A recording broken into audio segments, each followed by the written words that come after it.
Hello. यहाँ जिनका semester 6 है और मेन हिंदी है उनके लिए एक प्रश्न और है। आगे हमने अलंकार देखे, अब हम छंद देखते हैं, जिसमें भी आपको सभी प्रकार के छंदों को नहीं देखना है। और इसी कारण यहाँ पर मैंने 2-4 छंद आपको सिखाए हैं और उसके बाद आपको इस प्रश्न को देख लेना है। इसके लिए पहले तो आपको यह पता होना चाहिए, यह हमको बताया गया है पहले से, इसलिए इस वीडियो में मैं ज़्यादा बताने का प्रयत्न करने की बजाय समझाने का प्रयत्न करूँगी कि हमें पहले पढ़ाया गया था कि छंद के लिए एक आपको पहले का कुछ याद करना होगा कि छंद में किस प्रकार से गणना होती है, छंद में किस प्रकार से किसे लघु कहा जाता है, किसे गुरु कहा जाता है, यह हमें पहले सिखाया गया है। फिर भी आपको हम बता दें कि छंद के लिए गुरु, तो यहाँ पर हमने बताया है कि गुरु के लिए इस प्रकार की यहाँ पर चिन्ह लिया जाएगा और लघु के लिए इस प्रकार का चिन्ह लिया जाएगा। तो यहाँ पर हमें गुरु के लिए इस प्रकार का चिन्ह लेना है, लघु के लिए इस प्रकार का चिन्ह लेना है। यह पहले बताई गई बातें हैं, फिर भी मैं आपको एक बार याद करा देती हूँ। हमें जब भी छंद सिखाए जाते हैं तब एक बात सिखाई जाती है, एक गण सिखाए जाते हैं जो कि 8 गण होते हैं। तो इसको भी मैं एक बार आपको याद करा दूंगी कि 8 गणों में य गण होता है, म गण होता है, त गण होता है, र गण होता है, ज गण, भ गण, न और स गण, यह होते हैं। तो यहाँ पर हमें एक और इन गणों को याद रखने के लिए हमें और एक तरीका सिखाया जाता था कि यमाता राजल भान यमाता राज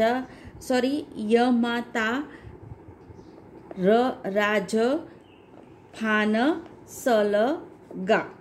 अब मैंने यहाँ पर क्या कहा, यमाता राज भान सलगा। तो यहाँ पर स, जहाँ पर हमने सभी गण के पहले पहले अक्षर को बताया, तो पीछे मैंने स अंतिम गण है, उसके पीछे ल गा ऐसा मैंने लगा दिया। तो यह ल जो है वह लघु और गा अर्थात गुरु ऐसे कहने के लिए कहा है। तो यहाँ पर य गण में हम देखते हैं कि उसका जो बंधारण होता है वह कैसा होता है। तो य गण में तो य माता, तो यह जो य माता हम जो बोलते हैं, तो य गण में पहले लघु होता है,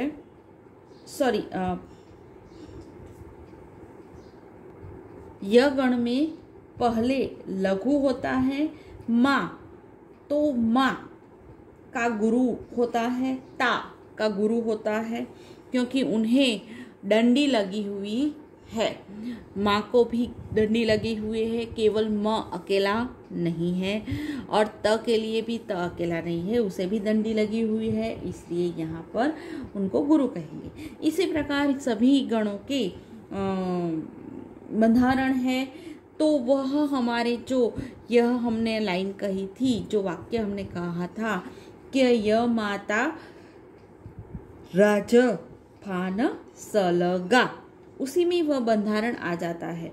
स गण का अंतिम जो बंधारण होगा वह ऐसा होगा, स तो स लघु है, ल स लगा, हम अंतिम में ऐसा बोलते हैं स लगा, तो स लघु है और ग भी लघु है, और स ल गा, स लघु, ल लघु और गा वह गुरु है। तो उसका बंधारण हमें वैसे ही लिखना पड़ेगा। यह हुई हमारे पहले की बात। अब हम उस पर से आगे जाएंगे। तो आगे जाने पर हमें पता चलता है कि अलग अलग छंद है। तो उसमें है एक दोहा। तो दोहे को हम जानेंगे कैसे कि यह दोहा है। तो उसमें उसके लक्षण होते हैं कि यह अर्धसम मात्रिक छंद है, जिसमें पहला जो और तीसरा जो चरण होता है वह 13 मात्राओं का होता है, और दूसरा और चौथा जो होता है वह 11 मात्राओं का होता है।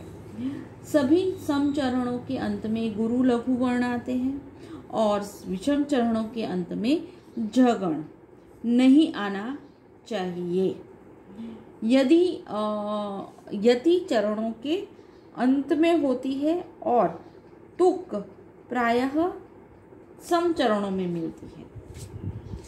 तो अब देखते हैं इसका उदाहरण। राम कथा श्री गुरु चरण सरोज रज, निज मन मुकुर सुधार, बरनौ रघुवर विमल जस, जो दायक फलचार। अब यहाँ पर हम देखते हैं श्री गुरु चरण।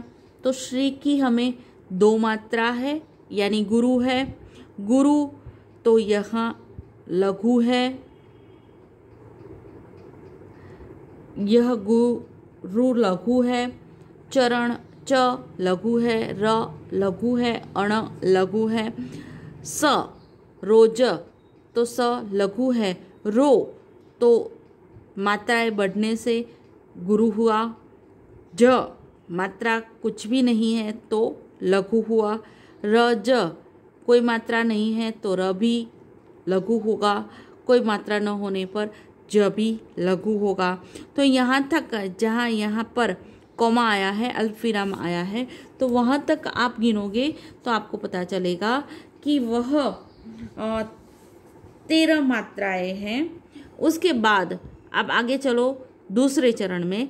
तो निज मम मुकुर सुधार, तो निज में आगे है और इसीलिए यह लघु है। ज में कोई मात्रा नहीं है, लघु है। म में कोई मात्रा नहीं है। म में कोई मात्रा नहीं है। मुकुट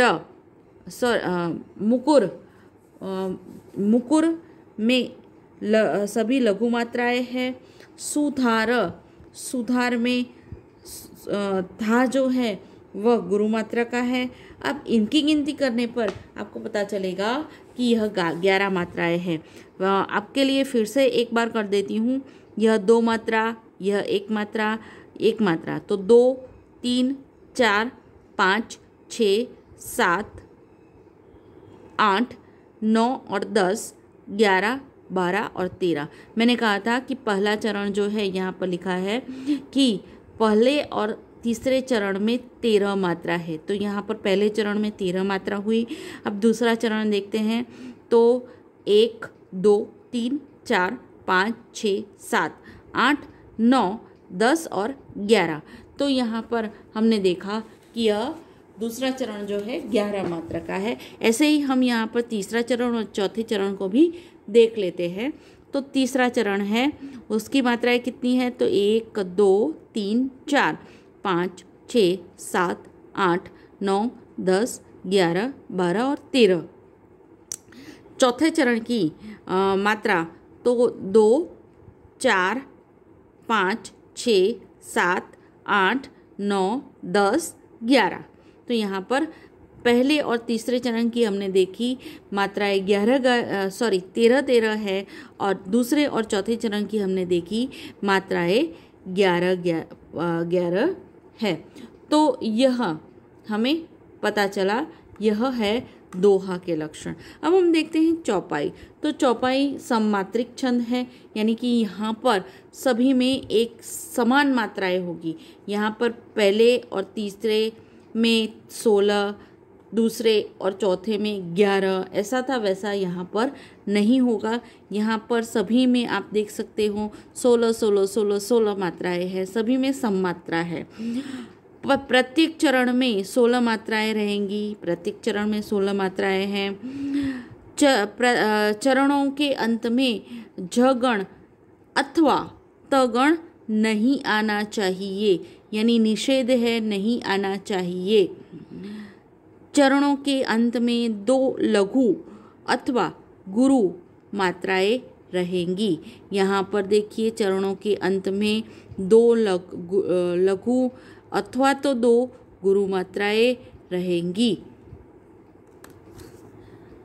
तुक चरणों के अंत में रहेगी। अब हम इसको देख लेते हैं।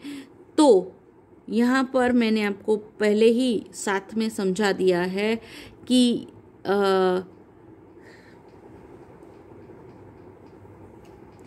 कैकन की किंकिनी नूपुर धुनी सुनी, कहत लखत सनराम हृदय गुनी, मानहु मदन दंधु भी दिनहि। तो यहाँ पर हमने यह है गुरु, यह लघु है, लघु है, यह गुरु है, यह लघु है। तो यहाँ पर आपको होगा कि इसको गुरु क्यों कहा, इसको लघु क्यों कहा। तो यहाँ पर हमने यहाँ पर बिंदी की है और यह लघु है, यह लघु है, यह गुरु है, यह लघु है, यह लघु है, यह लघु है, यह लघु है। इस प्रकार आपको लघु गुरु गिनते जाना है और साथ में आपको गिनना है कितनी मात्राएं हुई। कितनी मात्राएं होने के पश्चात आपको तय करना है कि यह कौन सा छंद है।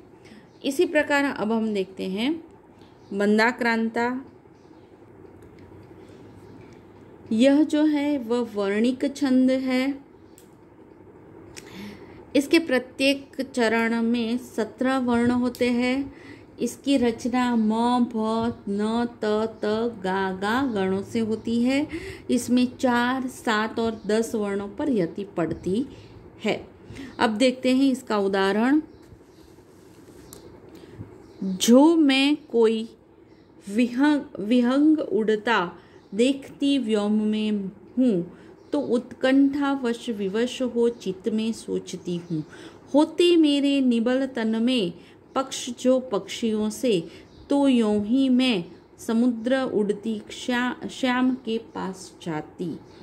अब यहाँ पर जैसे यह जो है पहला जो बताया गया है म गण है, फिर भ गण है, फिर न गण है, फिर त गण है, फिर त गण है, फिर गा और गा, यानी कि अंत में गुरु गुरु गुरु गुरु गुरु गुरु गुरु गुरु। और सभी के आप बंधारण देखेंगे तो आपको इस प्रकार का बंधारण दिखेगा कि यहाँ पर गुरु है, गुरु है, गुरु है। तो म गण का जो बंधारण है हम देखेंगे य मा ता रा ज। तो यहाँ पर म गण के आपको जो बंधारण है आपको याद ही होगा।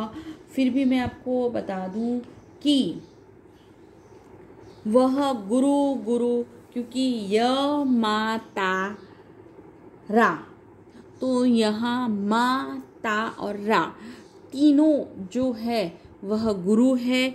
तो म गण में गुरु गुरु गुरु, तो यहाँ पर आप देख सकते हैं गुरु गुरु गुरु है। भ गण में आपको मिलेगा कि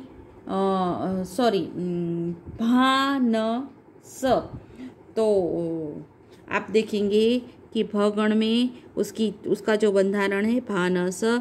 तो यहाँ पर भा तो गुरु है, न तो लघु है और स वो भी लघु है। तो यह आपको उसका बंधारण मिलेगा। अब न गण का देखेंगे तो न गण का यहाँ से होगा।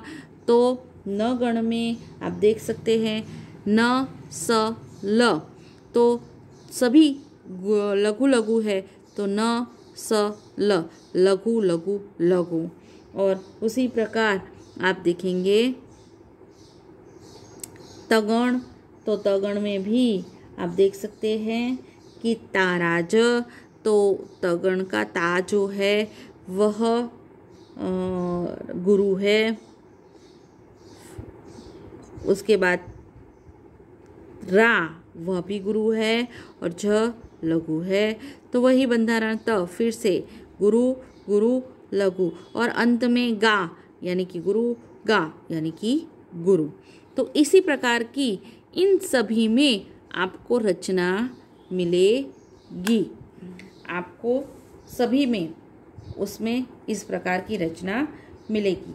तो यह थे हमारे कुछ छंद जिसको आपको देखना है। और इसी प्रकार की आपको कहे तो शिखरेणी, तो शिखरेणी में आपको प्रत्येक वर्ण में 17 जो वर्ण मिलते हैं, उसका जो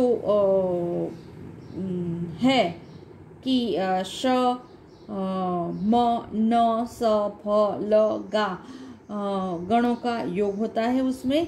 जिस प्रकार यहाँ पर म, भ, त, न, त, गा, गा का योग हुआ, उसी प्रकार उसमें श, म, न, स, भ, ल, गा का योग होगा, और यदि 6 और 11 वर्णों पर होगी। तो इसमें भी आपको इसके उदाहरण में भी इस प्रकार का मिल जाएगा। और सवय्य की बात करें तो सवय्य में 22 से लेकर 26 वर्णों से युक्त जाति छंदों को हम सवय्या कहते हैं, जिसमें 7 से 8 भगण होता है अथवा सगण होता है, और अंत में 2 लघु गुरु अथवा 1 लघु गुरु होता है। अर्थात इसको पहचानना बेहद ही आसान हो जाएगा आपके लिए, क्योंकि यहाँ पर कहा है कि इसके बंधारण में आपको भगण ही या सगण ही प्राप्त होगा, और अंत में 1 लघु होगा या 1 गुरु, या फिर 2 लघु होगा या 2 गुरु,